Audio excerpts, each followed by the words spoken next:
CX and UX consulting, projects, and training. Contact us for a free consultation. Hey everybody, welcome to the podcast. This is episode 47. Is UX a mindset? Is UX a state of mind? And I think I said it's June 10th. I don't remember. What happened 10 seconds ago? I think it's June 10th, 2020. I'm your good friend Debbie Levitt from Delta CX. And please remember, let's see, which side am I on? This side? Okay. Please subscribe to the YouTube channel and ring that bell so you know when I'm going live, which happens 2 or 3 times a week. And now also please join the Slack channel because holy cats, LinkedIn is not showing people my posts. So guys, let's move away from that and start connecting more personally in my Slack universe. Just go to deltacx.link, which is my URL shortener, join Slack. Let's see you there. So today I am beyond excited, losing my mind to finally have Dr. Nick Fine on the show. What a coup, everybody. So here he is. And remember, we are live. So if you are watching live in LinkedIn or on YouTube, I am watching the chat. So please throw any comments or questions you have at us and we'll take them as we go. But before we talk about mindsets and what even is a mindset, Dr. Nick, who the heck are you? Introduce yourself, please.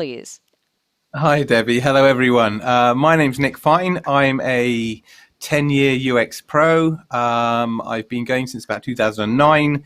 As you probably will know, I hold a PhD in HCI and a master's in HCI. That's kind of but everything really comes from my psychology undergraduate degree.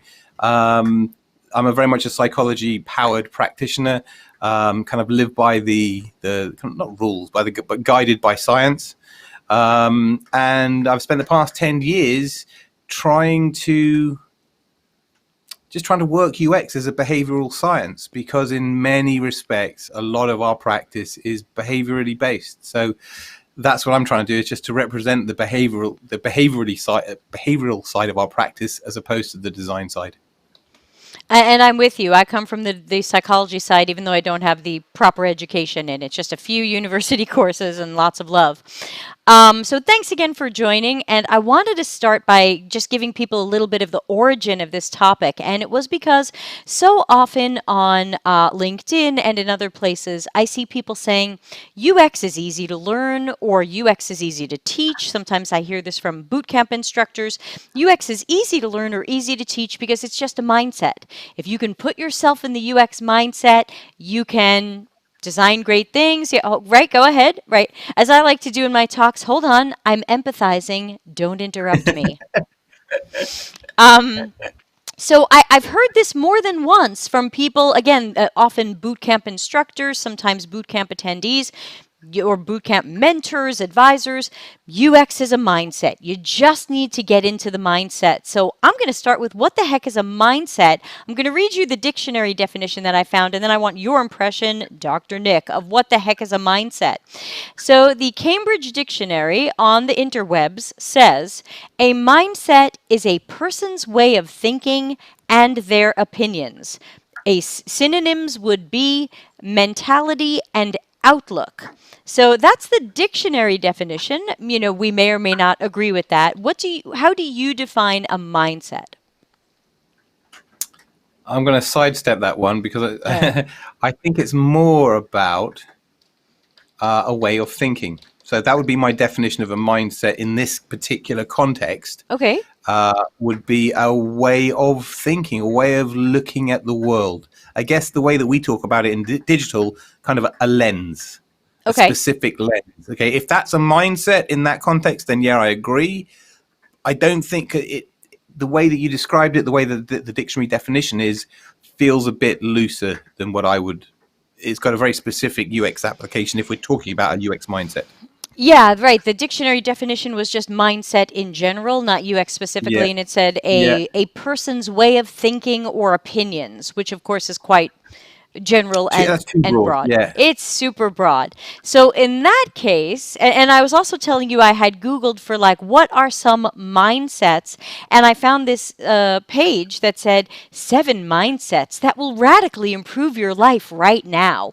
And it was things like the self-trust mindset. Trust yourself and believe in your capabilities. the goal Oh, I'm setting gonna hug myself. mindset. Yeah, hold on. Give yourself a kiss. Goal setting mindset. Know your goals and be motivated by them. The patient mindset. So you can see where this is Hmm. going. The courageous mindset. So this doesn't seem to fit that definition. That it seems to be almost a temporary perspective or something. So why isn't this a Those are mindset? What is a mindset? Help us here. so those to me are very much attitudes. Okay. They are user controlled transient states, should we say. It's when do you apply what lens, should we say, right? So I can understand that. Let's get away from this mindset and just talk about not even state of mind, because this is not necessarily about opinions. In fact, it's definitely not about opinions, really. It's about how do you look at the world to analyze it, to discover user needs, to understand behavior, because that's really what this is about, I think, right? And in the training terms, if you want to get somebody into a UX mindset, we're going to have to get them into UX frames of thinking and UX methodologies and strategies, because that's half of the battle from my perspective, or at least in the journey that I've been on. Half of the battle is not knowing what to do. It's doing it in a certain way. And if you look at the situation, if you're looking at what you're trying to achieve with that UX mentality, that UX vision, then you're going to focus on the right things, and you're going to spend your resources, your time, your effort on the right things and get really decent results, or you're going to learn. Whereas if you don't do that, you're going to end up trying. It's such an unstructured, messy way of doing things. So half of the mentee battle is getting people into that state of mind, that mindset, that way of thinking. But you can't necessarily teach that overtly. I can't sit you in a classroom and tell you how this stuff works. I mean, I know you know this, Debbie. This is for the audience. This is not for me. Yeah, this is huge. And I think that there's a lot of juniors out there and other people who are buying or looking to buy education services. Be very, very careful, because I say this a lot, and I'm sorry if I'm sounding like a broken record, but UX is about experience as much as it is about user. And the experience part is your learning. A lot of this is about you learn from experience. You learn from being in actual projects, products, talking to users. You can't get that way of thinking, which is a really sophisticated way of thinking, just by being told it. You have to experience it. You have to make the decisions. You have to make some wrong decisions and be mentor corrected, so that you can learn what the right frame of thought or the right way of doing that is. It isn't that there's a playbook or there's a right or wrong way of doing things, but there's right ways of approaching things. And once you can get that approach, that lens, that's half of the battle. So I understand when a lecturer or a teacher or a coach is at the front of a class saying it's just about getting you into a state of mind. Where I disagree is the mechanics of how that actually happens. You can't just say, here's £8,000 of my money, give me my state of mind. It just doesn't work that way, unfortunately. That sounds good. Just take this pill. I'm doing a little more Googling while you're talking. I'm looking for UX as a mindset. And I found a Medium article called Creating a UX Mindset. And then the person doesn't tell you how to create the UX mindset. So they named it that. And then the article doesn't seem to tell you that. So I'm a little bit lost. I'm going to try another search result. Let's see. UX thinking, the mindset you need to develop in 3 easy steps. Doesn't that sound promising, Nick? I'd love that. That'd be amazing. But in Let's seriousness, go ahead. a lot of this has to come back to like your definition of UX, what you're trying to achieve, why you're doing UX in the first place, type thing. And then once you've got that, then there's a state of mind, a way of thinking that follows it. I think a lot of people's state of mind is informed by what they think UX is. And so that means that their approach is often flawed or a wild goose chase.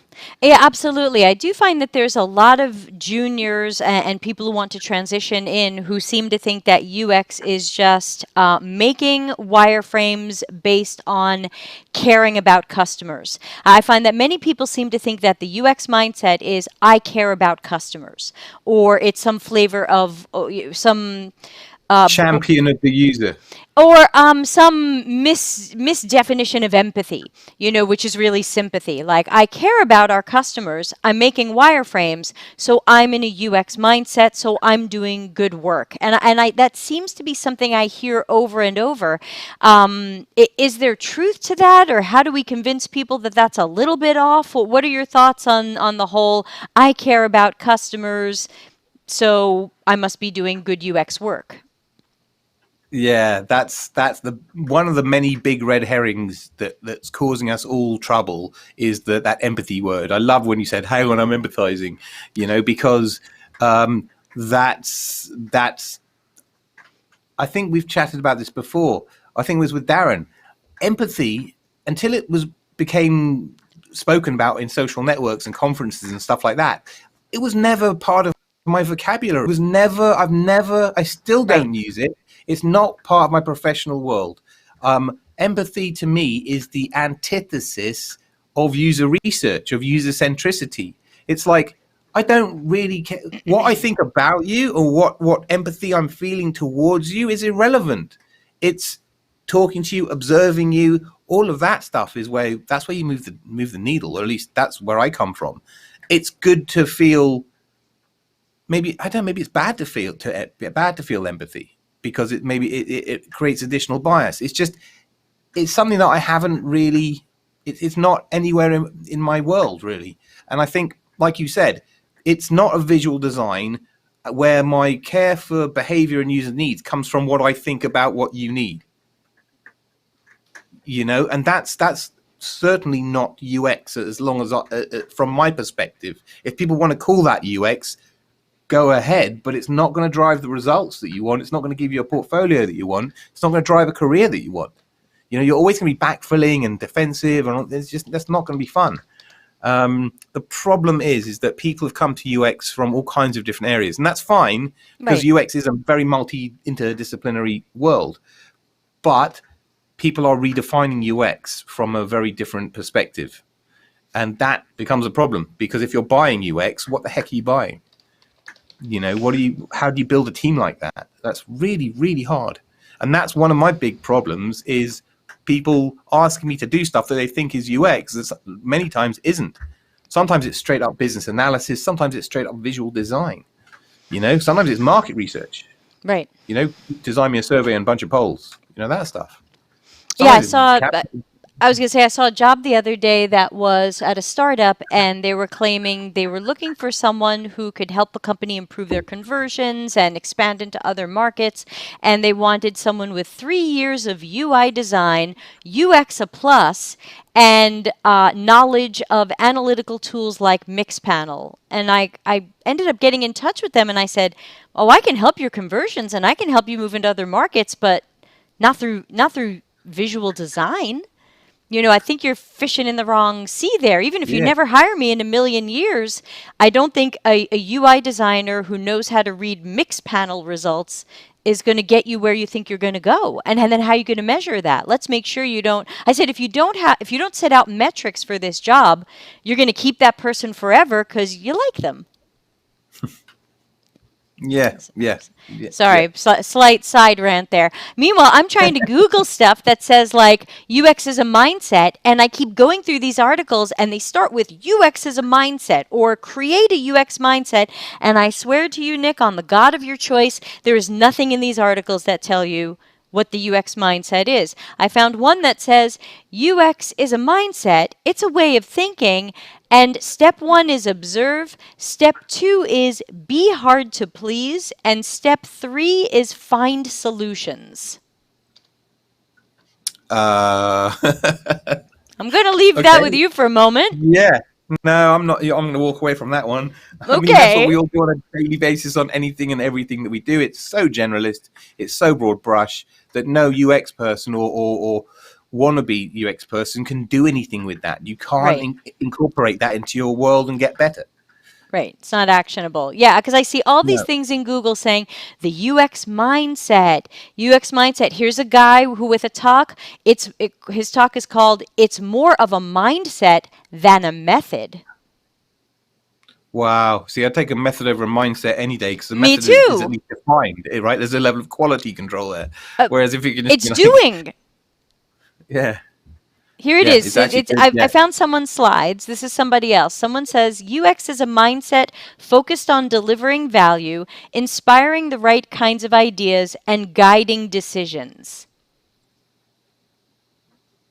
And I always find the Yeah. slide right Okay. after they write this is UX is not UI.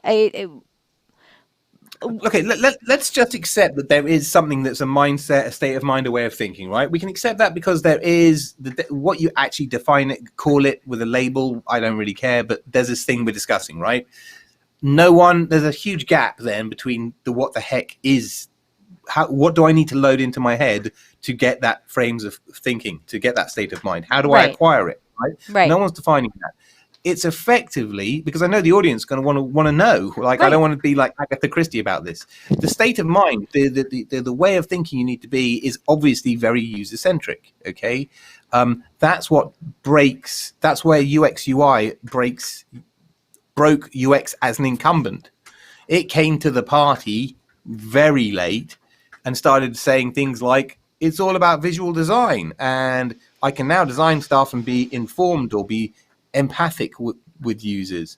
And it's a complete derail from the user-centric messaging that was ubiquitous. And the users, you used to see memes about I fight for the users and all kinds of great stuff.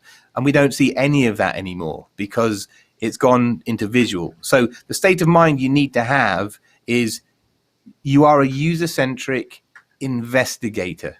I was just going to Okay. say, where's the Whether you- research? Yeah, whether you are a designer, come from an art direction background, whatever that is, you can still come to this party. It's not exclusive, it's not elitist, but you have to come to it with a new direction because the coming to it with just more visual design isn't helping the party. It's just a distraction because you've already got your own visual design party and it's been going on for decades, for centuries. Right?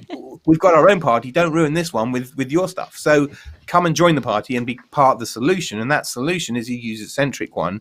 And in user centricity, you're looking about the needs of the user. And so your mindset, everything is all about uncovering that stuff and then designing to it and checking that your design was landed correctly. Did you execute it right? Yeah, the research element and the scientific element, and going back to all of this, the cognitive psychology principles that we're supposed to be understanding and utilizing in our work. Just a reminder that we are live, everybody. If you are joining us on YouTube or LinkedIn, you're welcome to throw in some comments and some questions. So far, we have a lot of hellos from people. Hello from Sophie and Praveen and Abakar and Eugene Z, who's on fire. And but we haven't had any questions or comments yet. But what do you guys think? While we're talking, write in your comments and questions. What is a UX mindset? How do you get into that mindset? How do you get out of that mindset? And that's one way that I tell people in my talks that I know UX isn't a mindset and I know design thinking isn't a thing because I can't not have a UX mindset. Have you ever tried to turn off your UX mindset? Have you ever tried to just walk down the street and not see UX carnage around you constantly? I show a slide when I talk. It's the Don't Walk sign in Tilburg, Netherlands, and it appears to be an image not of a man standing on the side of the street waiting to walk, but it appears to be a man peeing into a burlap sack. And I say, like, everywhere I go, every single thing looks like the four horsemen of bad UX to me. I don't have a mindset that I turn on and off. I don't know. Dr. Nick, you wrote something down. Run with this. Okay. Then I did my master's. Professor Harold Thimbleby, head of the department, a wonderful legend of HCI. He said something like, I'm going to ruin the way that you look at the world. I'm definitely going to ruin the way you use calculators and ticket machines, any kind of public kiosk. And I wasn't really sure what he meant by that. And now exactly what you said. I'm a bit of a dickhead because I can't turn that lens off. I can't I either. can't.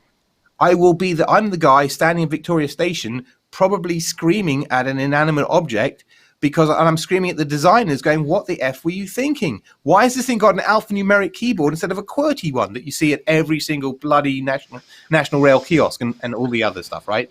So you're 100%. I couldn't agree anymore. Once you've taken the blinkers off, it's the doors of perception. Aldous Huxley. Once those doors are open, you ain't closing them. Yes, and That's the way it works. I'm with you. I think I was nearly crying in Berlin because I could not buy a ticket for the S-Bahn and just jumped on the train without a fare, which is technically illegal, and I couldn't make it work.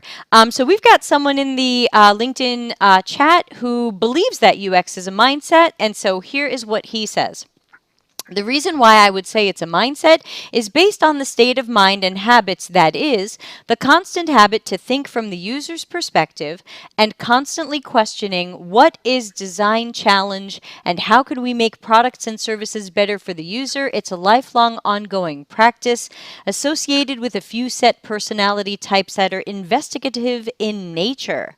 That was a lot. Do you want me to read that again? No, I got it. Okay. So my instant reaction is the way that was written. If you're doing that with the lens of speaking to users, then I would agree with you. But if you're doing that through the lens of thinking about users, then I would wholly disagree with you. Right? Because it's disconnected. Yes. It's not about thinking about users. It's not about designing with them in mind or being empathic or even being. It's really about thinking about how do I speak to users? How do I uncover those insights in the cleanest, most valid, most replicable way? That's how I'm looking at things. So when I hear people talk about thinking about users, alarm bells go off because you're not talking to users. And that's a fundamental fail, in my humble opinion. You can't do UX if you're not talking to users. Yeah, absolutely. I certainly agree. And so I can't tell from what the person wrote whether they are guessing and assuming about users and then saying I've got a UX mindset because, like we said earlier, I care about them, I'm thinking about them, I hold them in my heart. So I don't know. Stephanie's here. She says, I feel like you spent 15 minutes at the cinema observing people using the new ticket machines. Praveen in Edinburgh said, can we say that a professional who only does hands-on UI design and no real research shouldn't be calling himself or herself a UX designer? Sorry, so run that by me again, sorry? Yeah, it's making me think too. Can we say that a professional who only does hands-on UI design without real research shouldn't be calling themselves a UX designer? That's so controversial, and I will get flamed to hell, but I'm going to answer it anyway. Yes, I totally agree. However, that's with my UK perspective, and that's not a global perspective. As I understand it, and many people have told me, at least in North America, lots of Americans have said to me, actually, there is a class of UX designer, a title of UX designer, who is what I would consider to be a full service, full stack research design UX consultant type role. So it's about that mess that we have in our naming conventions. But on the face of it, if you're drawing stuff black and white, high fidelity and everything in between, and you're not talking to users, yes, you're a visual or UI designer, interface designer, interaction designer. I wouldn't really want to involve the word UX in there because it doesn't share very much with the actual practice of what we do. And I'm going to agree, and I've got a podcast coming up where I'm just going to talk about UX titles and the mess that those are and where I wish they would go. But to jump in on this one, the way that I see it is if you are not doing the research or you do not have a research partner, because I've had jobs where I wasn't allowed to do the research. I was more of the information architect and interaction designer, but I had a research partner who had a master's degree and was doing the UX research. So I typically tell people, if you are not either doing proper, appropriate, well-planned, well-executed, well-interpreted user research, or you're not getting it from a strong UX partner, but you're making wireframes, whether or not they're pretty, I probably wouldn't call you a UX designer. I would probably call you a visual designer, or I might call you a web designer. Yep.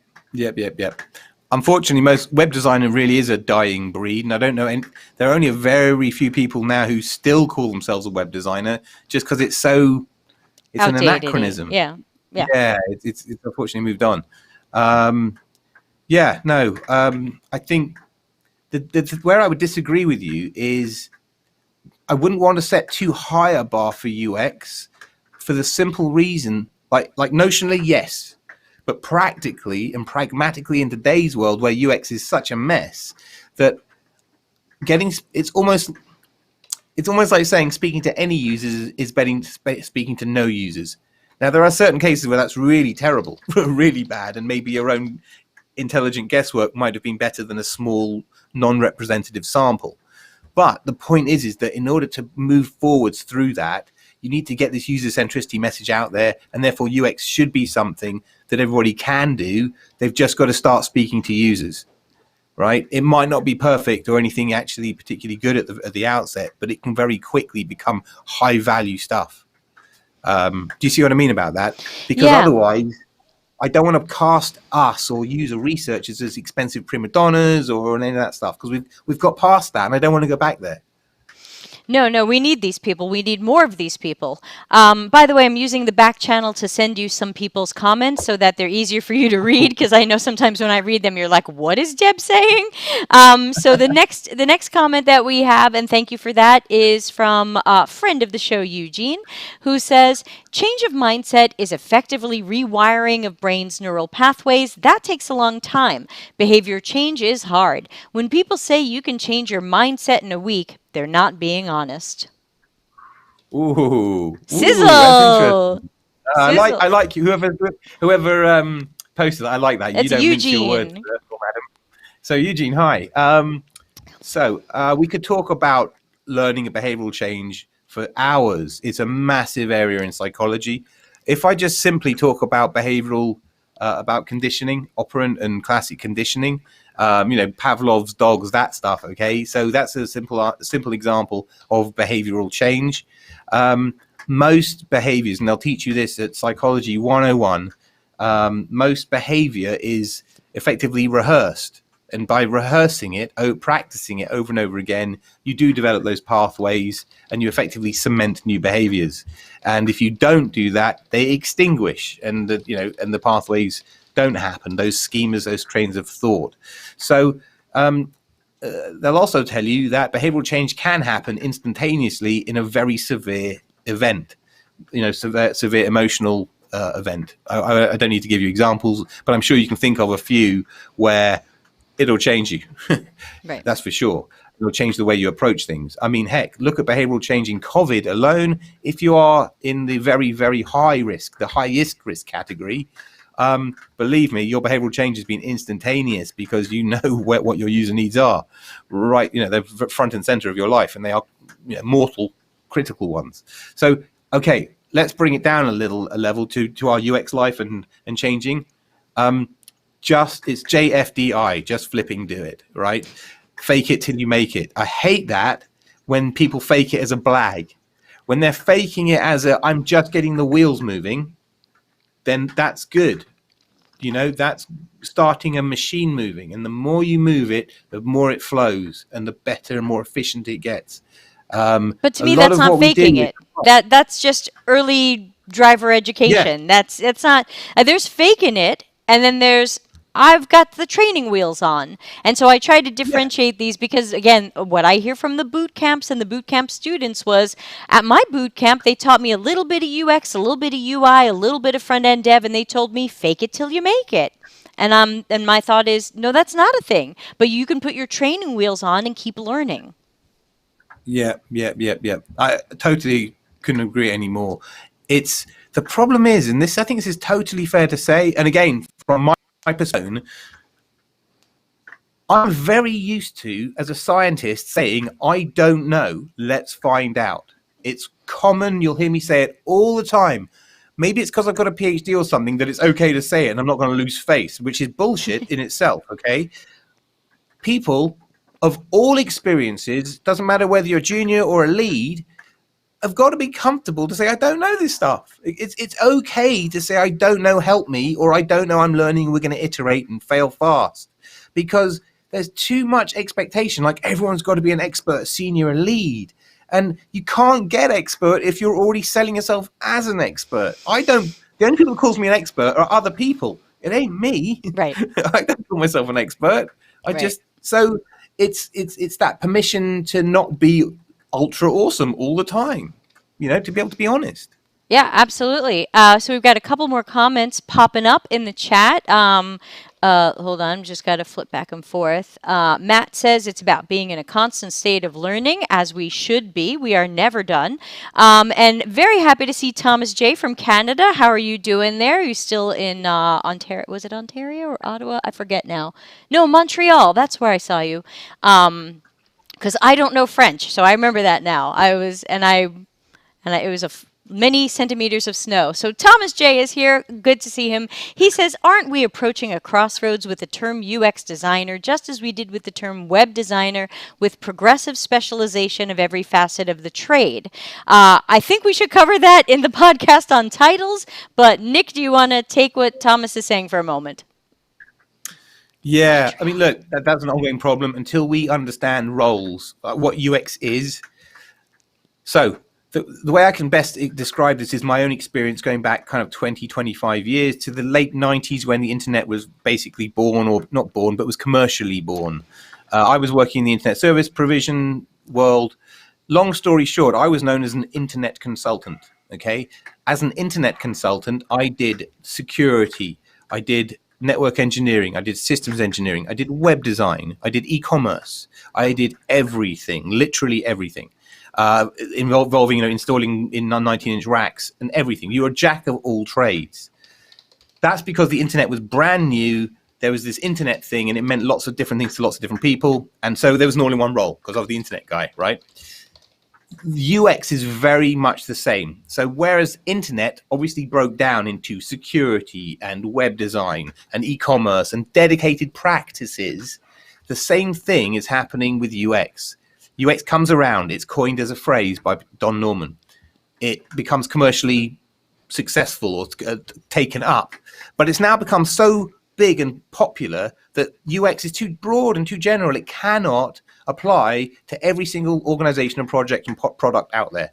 So what you're seeing right now and what you've been seeing for the past 3 or 4 years is an earthquake, a kind of a civil war, a kind of a fracturing of that, because the needs of the audience are not being met by user experience. So what people like me are doing are splintering and creating a new practice. In the same way internet became e-commerce and all of these things, I'm just creating one of the many things that are going to fall out from this. From it, you're going to get UX design, UX UI, some kind of visually based thing, which is very much the UX-y thing. You're going to get a user research practice, which is all about, hopefully at some point, scientific grade research at corporate level. Yep. And me, I'm all about the behavioral bit, which is somewhat informed by the user research bit, but it's about the behavior, about psychology. If we're talking about interaction, how can you ignore human behavior? And so there needs to be a role for psychologists in our new UX world, which is doing something different to the other guys, because we still add value, just different value. Yeah, and again, I want to talk more about this when I do the podcast on titles, but the way that I describe it to people nowadays is UX is like engineering. Engineering isn't one thing. It's not even one role. It's not even one domain anymore. And so we can't just say, can you do the UX? Or I do UX. Because it's like saying, I'm an engineer. What type, doing what? So, and that's just causing even more confusion, because now UX is a whole universe or multiverse instead of being just this one small thing. And we keep changing what all of these roles and titles mean. So that's why I've got a whole separate podcast on it. Hopefully everybody will show up next week when I'm doing that. I'll have to check what day it is. And everybody come back. We'll fight about this again. Darren says, hey, Dr. Nick. Eugene says, believe it until you achieve it is better than fake it until you make it. I would say even better would be do it and practice it until you're better at it. Because I don't want to say perfect. We're never perfect. We can always do better. I would say, Thomas is giving you applause. So you get the applause. Thank you. Yes, yes. The applause emoji was the universal symbol of you done good. So UX mindset. Do you have a mindset? Like when you approach work, do you go, hey, I'm Dr. Nick, I've got a project. Now I need to get myself into the zone. Nah. So like you just said earlier, the short and quick answer is once you've got these glasses on, this lens, it's on. Right. The doors of perception are wide open. And if I'm looking at my wife and children at home, or I'm looking at a product that in an e-commerce space or anything else, it's the same eyes, the same brain. It's a bit of a pain in the neck for my wife and kids, who I'm not fun to be around certain interactive things. I was like, how is everyone, and how am I ever going to get a date? Did you ever feel that way? Like, will anyone ever love me? Yeah, no, honestly, I've criticized menu designs on dates before, or it's awful, they realize that you're an interaction geek at that point, and it's a level of geekery that's so dry, especially when you're talking to a flipping ticket machine. I'm already checking the explicit box. You just be yourself. Cool. I'm impressed. I actually caught myself a little bit there. It was too late. One thing I have noted down, maybe this will help us expand this topic a little bit more. I've written down the word marketing mindset. Okay. Because marketing mindset, I think I can put my finger on. I'm not a marketing person. I've never been a marketing person. So marketing people, feel free to throw big rocks at me. I think there is a marketing mindset, because a marketing mindset is that much, at least the traditional historical one, not the modern progressive one, is more that kind of broadcast, scattergun type mentality. Like it's a numbers game. If I hit enough people with a message, certain number will fall, convert, etc. And it's when you apply that marketing mindset in UX, you get market research, which is horrible. In applied to UX, that is. And we should probably have another chat about user research versus market research on a whole nother podcast, because that's a great area to get into. You're hired. We'll see you then. Yeah. No, we should do, because I'd love to get to the bottom of that one. Let's do it. I'm still constantly working through it. But the marketing mindset. So once you take that marketing mindset and you apply that wrong lens, right? So you've got a UX or somebody doing a UX thing and looking at it through marketing, it becomes really, really ugly. I'll get shot for this as well. There's a lot of marketing. What do I call it? It's like there's a lot of vestigial marketing in digital. Like vestigial being things that we've evolved past. Like we've got a coccyx, the bottom of our top of our bottom of our spine. Yes, is our it's the spleen of marketing. Right. So it used to be like a tail. Yes. So there are things that are hangovers in our digital world which are no longer appropriate. Interruption marketing with all the pop-ups. Oh God, that's another rant. Major brands, I'm not going to mention one, but every one of the big ones who speak at conferences left, right, and center, and then you go on and the experience service design is flipping terrible. So let's not go there either. But the marketing mindset, what I'm saying is you're applying the wrong marketing mindset to a UX way of doing things. Sorry. What and I've Googled marketing mindset, so I've got some surprises from you when you take a breath. Okay. Now, what I'm going to do is I'm going to do a very, very quick potted history of UK digital, probably global digital, right? Around late 90s, internet pops up. Marketing directors all around the world are being faced with, we've got this new channel called a website. What the hell? Who owns this? Is it above the line? Is it below the line? And marketing directors are all like, So what happens is the marketing director gets given this new thing called e-commerce, called website, called that, and new media is effectively born. New media lasts for around 2000 to 2005, 2010, when it's replaced by digital. New media was that bridge. Now, there's a lot of marketing, I'm going to say the word dinosaur, but you know what I mean. People who come from an old world of marketing who were dealing with a brand new thing that no one knew what to do with, handling it not necessarily the right way because it was brand new, no one knew what was going on, and are now still perpetuating in the world today. And it's that marketing mindset that is managing or running UX functions, which is a genuine problem, genuine, big, nasty problem. We need to trim some of that fat from our practice, to be fair. And believe it or not, some of this is covered in my book. I think it's in part 3 where I interview a marketing expert, and she pretty much says, thank you. Oh my God. Love when the guests plug my book. Thank you so much. Mine's out of reach now that I have a chair, now that I have a new desk set up.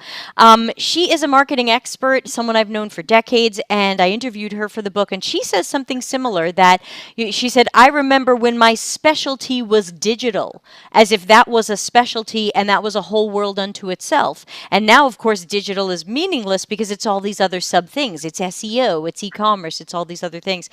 So she kind of points out about how there is a lot of marketing that hasn't totally caught up. But before we get to some of the things in the chat room, I want to read you a couple of funny things I Googled while you were talking. And one was, I Googled, like, what is marketing mindset? And this says, marketing is all about finding the right people to get ads in front of. And the marketing mindset is putting yourself in the customer's shoes and trying to think like a customer. To find the customer, become the customer. That's the marketing mindset, Nick. And then I found 7 marketing mindset hacks. Hustle, hustle, Whenever I hear the word hustle. hacks or growth hacking. Yeah. Hustle, hustle, hustle. Break your scarcity mindset. Intent is more important than technique. All right, I'm just going to move away from this. So there's Wow. some of there's what random people say Intent- about things. That's more of a fortune cookie kind of Zen meditation. I guess so. It's kind of like the other one, trust yourself. So we've got in the chat here, Mateo says, my mindset is always, I don't know anything about it. I feel stupid. Tell me more. No mindset, just blank, empty brain, which I must fill through questions and observations. Does it make any sense? Maybe this is more about imposter syndrome than mindset. Oh, Mateo, you need a hug. Yeah, no, that's totally valid, Mateo. That's good stuff, man. And thank you for being so honest. That's great. That level of honesty, that level of candor with yourself will serve you brilliantly moving forwards. I wish more people were more in touch with themselves and more real, because that's exactly your brain is open and learning. You cannot do better than that. I still get imposter syndrome. That's a common thing. Imposter syndrome will keep you honest. It will keep you moving forwards and double checking yourself. In what we do, checking yourself all the time is just part of what we do. You can't. One of the things you read out about the marketing mindset, Debbie, was trust yourself. Well, you definitely can't trust yourself. We're biased as all hell. I don't trust myself. I definitely double check myself and have other observers and other perspectives to make sure, because I'm a human being and we're broken in many respects. We're biased, skewed. So yeah. So no, hang in there, man. Hang in there. Sorry, I forgot your name. Mateo. Mateo, hang in there, buddy. You're thinking the right way, and that will serve you well. Build on it. And Mateo is a good friend of the show and of me, and he will be joining us on the podcast later this month to talk about making physical experiences digital. So everybody catch Mateo on the show, June 29th. We also had a question. It seems a little off topic, but I'll throw it at you in case you can field it quickly. What is the evolution of the science behind UX beyond psychology? So what is the science of UX beyond psychology? What is the evolution of the science behind UX beyond psychology? I can type that into our secret chat if you want. No, that's okay. What's the evolution of the UX beyond psychology? Okay, so number one, beyond psychology is a bit. The thing is that when I coined the term UX psychology, I very nearly coined it UX science. Okay, because psychology is just one of the sciences, if you'll say, because this was as much about science and the method of science than it is about the knowledge generated from science. Okay, when I'm at conference and people are asking me questions, they think it's all about quoting different authors and different studies and knowing all kinds of cool effects. And if I know all this stuff and I infuse my designs with it, I'm going to be a UX god, and I'll have some kind of massive mind control.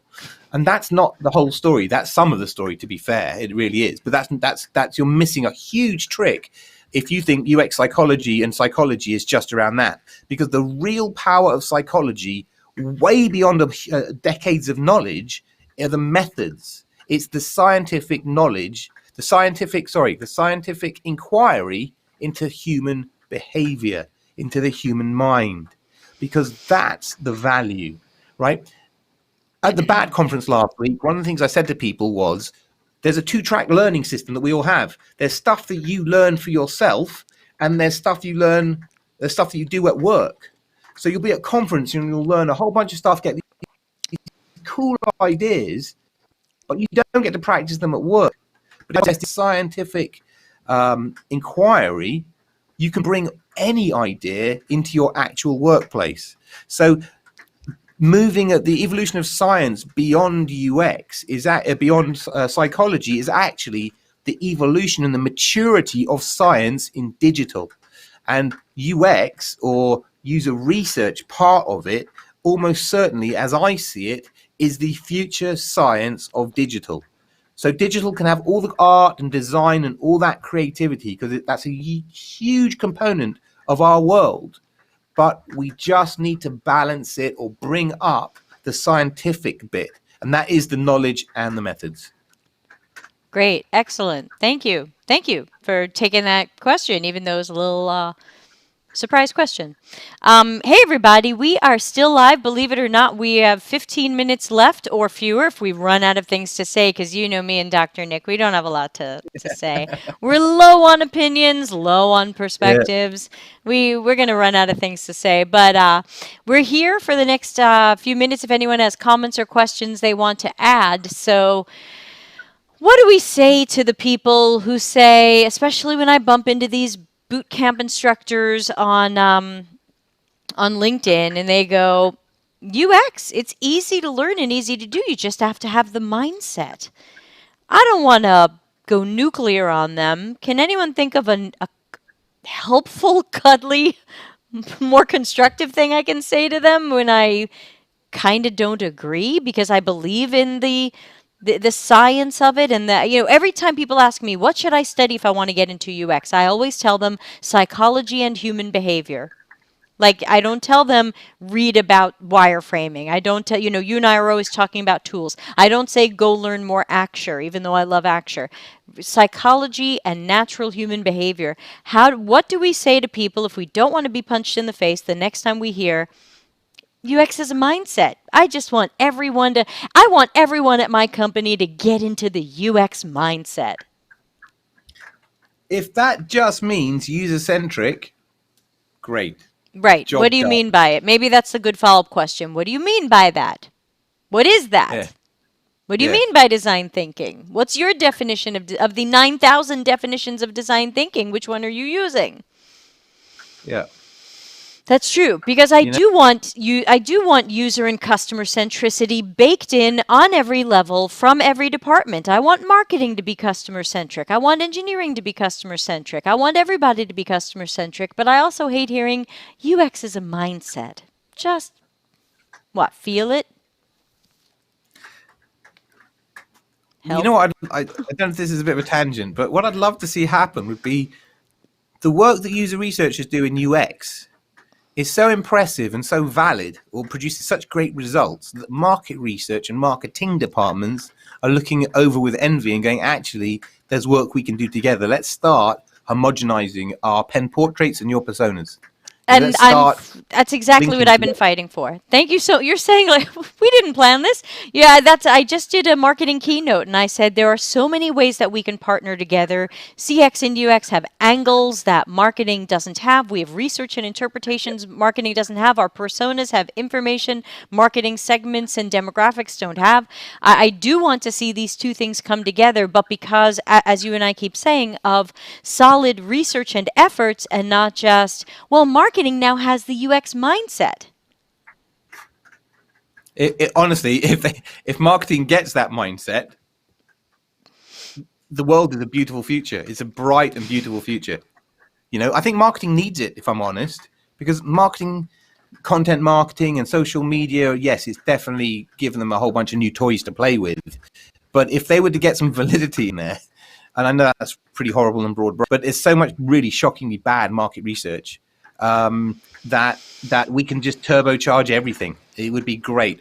I'm fighting with marketing people, and I'd rather work with them.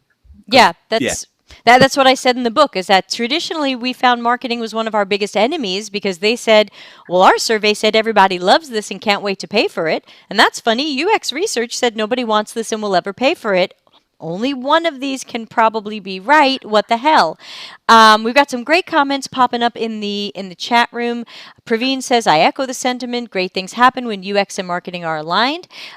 Sophie really got us with this one. What kind of mindset is that? And if it's that easy, why even go to a boot camp? I guess I'll try that one next time when people go, oh, UX is so easy to learn or teach. You just have to get into the mindset. I go, well, then you just paid $15,000 to hear you need a UX mindset. I'll tell you that for $10,000. I'll be nice. Stephanie, yeah, right, exactly. Name that tune. Stephanie, who will also be a guest on the podcast coming up, we're going to totally take the piss out of surveys. She says, if we are doing UX versus marketing, I would also be interested in UX versus business analyst, because around here, a lot of BAs think they can do the UX job because they talk to the business and they can do wireframes. Yeah, that's a huge one. Again, you know what? Put that on your to-do list of topics, UX and BA, because that's massive. Because again, in recent years, that's become I wouldn't say an issue, but it's definitely a challenge. I've been doing a lot of BA work, and I don't always like doing the BA work. It's really heavy lifting. It's freaking complicated. I don't get to talk to a user, and I'm doing lots of Visio type stuff, which is like, oof. But you know what? I'll be lying if I didn't say it. It is part of the gig. You can't say that's not my job.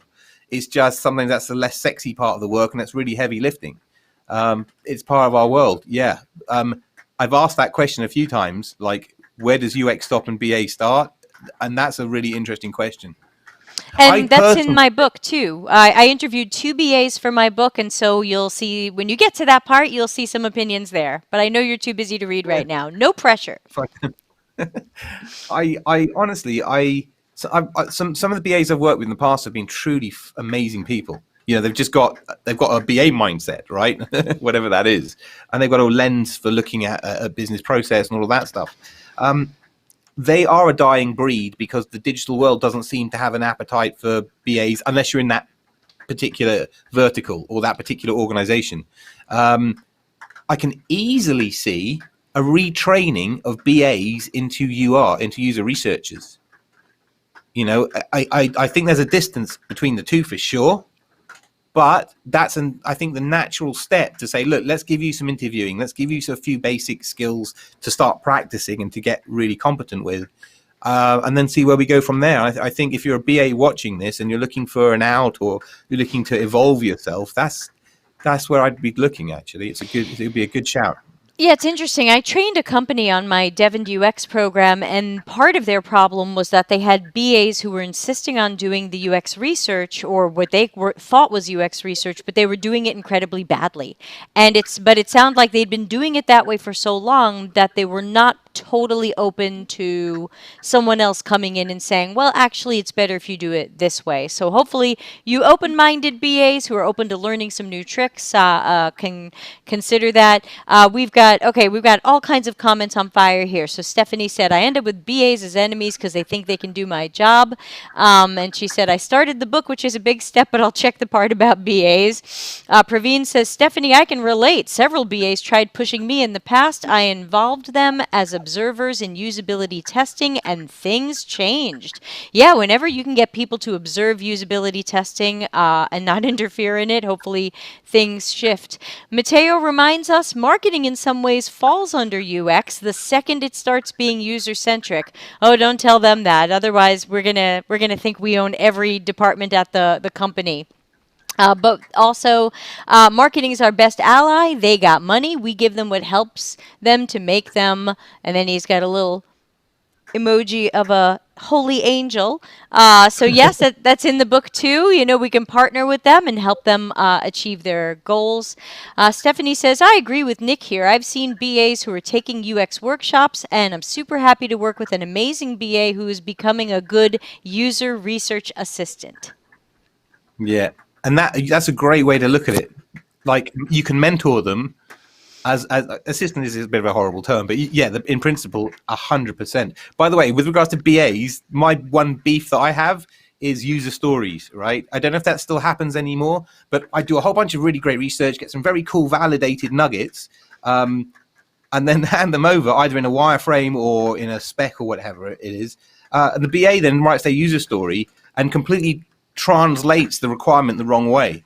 And so what was very user-centric become BA-centric or PM-centric or PO-centric. And you got to be it's just a big red flag. Watch out for that stuff. Be very careful, because you literally will break all of that hard work and good work and right direction by going through, it then gets through the wrong lens. We have a little bit of a tangential question, but I'm going to throw it at you anyway.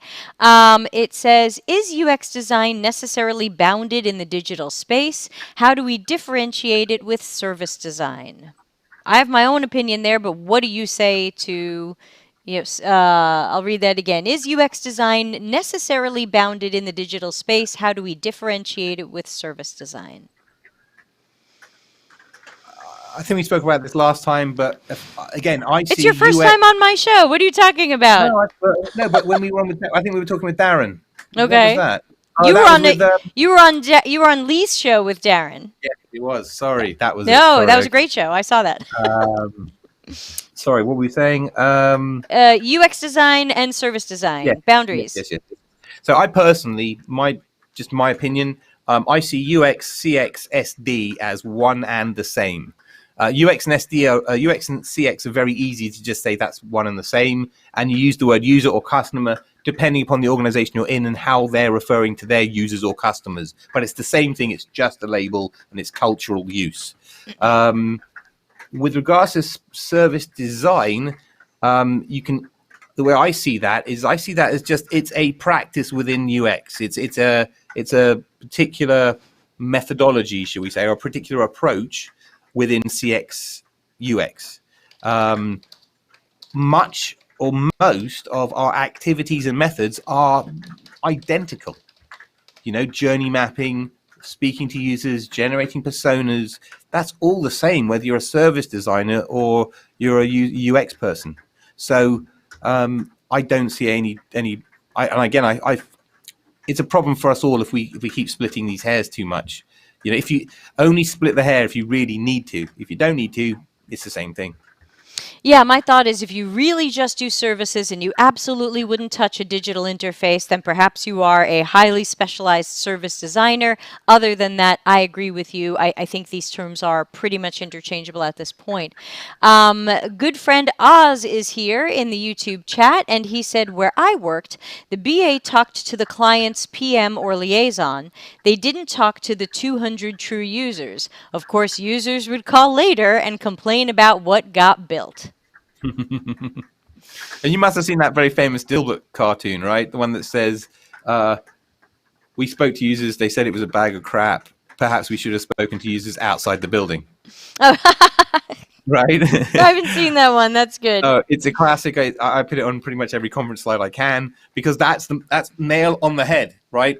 If you speak to internal users, you're going to get very biased intel, which can lead you to build the wrong thing every time. Yeah, absolutely. Yeah, I tell people those aren't users. That's not users. That's coworker. That's coworkers and collaboration. That's not users. Yeah. Let's see. And Darren is like live tweeting here. He says, "I love service design," and he's got like LOLs and stuff. So Darren's having a good day.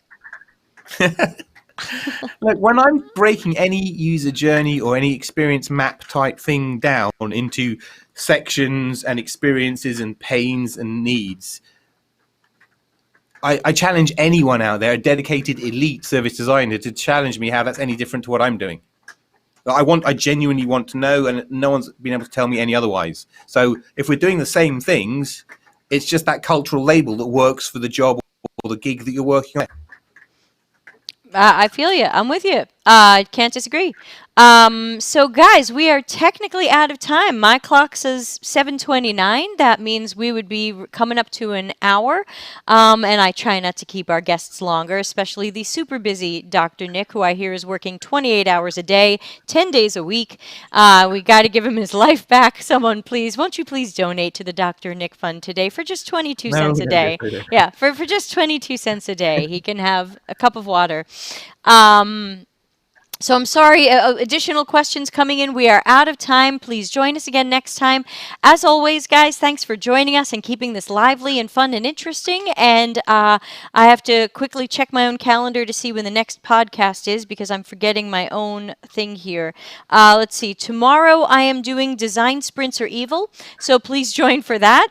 And then next week we've got job interview challenges. Boo. Office hours is going to be on Thursday. Wednesday's podcast is going to be my new slides about design thinking, which I heard killed last night at Tech Circus, and a bunch of other stuff I don't have time to tell you about. All right, that's it.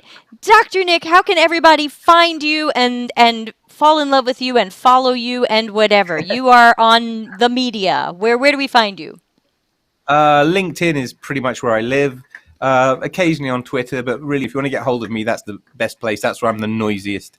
I would also say, don't forget, if you look on LinkedIn, you'll see Debbie's posted a Google Calendar invite for all of the week or the whole month of events. So that's innovative. Not enough people are doing that. It's awesome. So do that and make sure you don't miss out on any of these awesome podcasts. Yeah, thanks. If you want to find that calendar, go to deltacx.com, go to events or something, whatever's at the end of my information architecture, find live stream podcasts, and that page has the Google Calendar. Always, people, please subscribe on YouTube. I want to see more of you subscribing and ringing that bell, and join the Slack channel, which is deltacx.link/join Slack. Every moment I'm awake, I'm there. Something else Dr. Nick wants to say?